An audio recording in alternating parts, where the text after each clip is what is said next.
ಮಲೆನಾಡಿನಲ್ಲಿ ಮಳೆ ಆರ್ಭಟಕ್ಕೆ ಅಲ್ಲಲ್ಲಿ ಗುಡ್ಡ ಕುಸಿತದ ಪ್ರಕರಣಗಳು ಕಂಡು ಬರ್ತಾ ಇದೆ.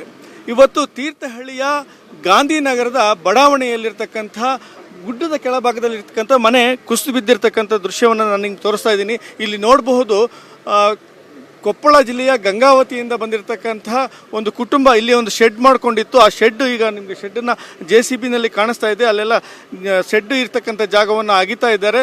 ಆ ಶೆಡ್ಡಿನಲ್ಲಿ ಇದಕ್ಕಿದ್ದ ಹಾಗೆ ಮಧ್ಯರಾತ್ರಿ 2:30 ಸಂದರ್ಭದಲ್ಲಿ ಗುಡ್ಡ ಕುಸಿತ ಆಗಿದೆ. ಆ ಗುಡ್ಡ ಕುಸಿತ ಆದ ಹಿನ್ನೆಲೆಯಲ್ಲಿ 3 ದುರ್ಮರಣಪ್ಪಿದ್ದಾರೆ.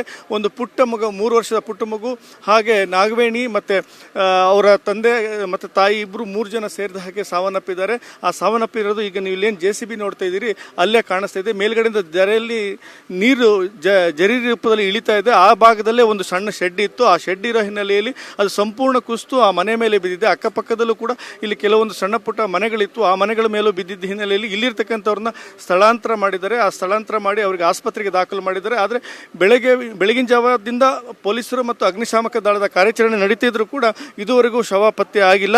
ಈ ಕಾರ್ಯಾಚರಣೆ ಉಸ್ತುವಾರಿಯನ್ನು ಶಿವಮೊಗ್ಗ AC ಆಗಿರ್ತಕ್ಕಂಥ ಸತ್ಯನಾರಾಯಣ ಅವರು ವಹಿಸಿಕೊಂಡಿದ್ದಾರೆ. ಹಾಗೆ ಘಟನಾ ಸ್ಥಳಕ್ಕೆ ಆರ್ಗ ಜ್ಞಾನೇಂದ್ರ ಶಾಸಕರು ಹಾಗೂ ಮಾಜಿ ಶಾಸಕರು ಕಿಮ್ಮನೆ ರತ್ನಾಕರ್ ಕೂಡ ಭೇಟಿ ನೀಡಿ ಪರಿಶೀಲನೆ ಕೂಡ ನಡೆಸ್ತಿದ್ದಾರೆ. ಸರ್, ಇಲ್ಲಿ AC ಅವರಿದ್ದಾರೆ, ಅವ್ರನ್ನ ನಾನು ಮಾತಾಡ್ತೀನಿ. ಸರ್, ಏನಾಯ್ತು, ಹೇಗಾಯ್ತು ಸರ್ ಇದು?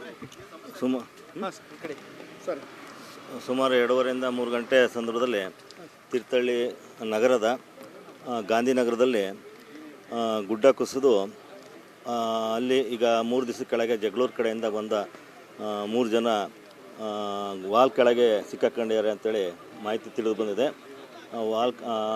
ಗ್ರಾಮಸ್ಥರು ಹೇಳಿರೋ ಪ್ರಕಾರ ಮಲ್ಲಿಕಾರ್ಜುನ, ನಾಗರತ್ನ ಮತ್ತು ಸಂತೋಷನರು ಆ ವಾಲ್ ಕೆಳಗೆ ಇದ್ದಾರೆ ಅಂತೇಳಿ ತಿಳಿದು ಬಂದಿದೆ.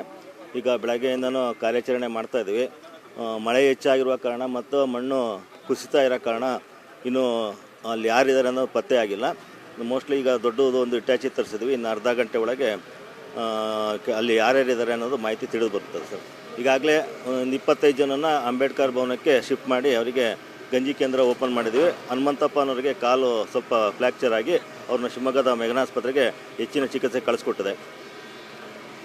ಇದಿಷ್ಟು ಕಾರ್ಯಾಚರಣೆ ನಡೀತಾ ಇದೆ. ಈಗ ಏನು ಸಂತ್ರಸ್ತರ ಕುಟುಂಬಗಳಿದ್ದಾವೆ ಅವ್ರನ್ನೆಲ್ಲರೂ ಕೂಡ ಗಂಜಿ ಕೇಂದ್ರ ಅಂದರೆ ಒಂದು ಸುರಕ್ಷಿತ ಜಾಗದಲ್ಲಿ ಸ್ಥಳಾಂತರ ಮಾಡಿ ಅಲ್ಲಿ ಊಟ ವ್ಯವಸ್ಥೆಯನ್ನು ಮಾಡಿದ್ದಾರೆ. ಕೆಲವ್ರನ್ನ ಆಸ್ಪತ್ರೆಗೆ ದಾಖಲು ಮಾಡಿದ್ದಾರೆ. ಹಾಗೆ ಶವಶೋಧದ ಕಾರ್ಯಾಚರಣೆ ಕೂಡ ಮುಂದುವರಿತಾ ಇದೆ.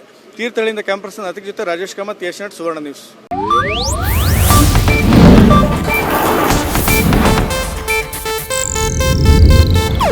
ಇದು ಏಷ್ಯಾನೆಟ್ ನ್ಯೂಸ್ ನೆಟ್ವರ್ಕ್ ಪ್ರಸ್ತುತಿ.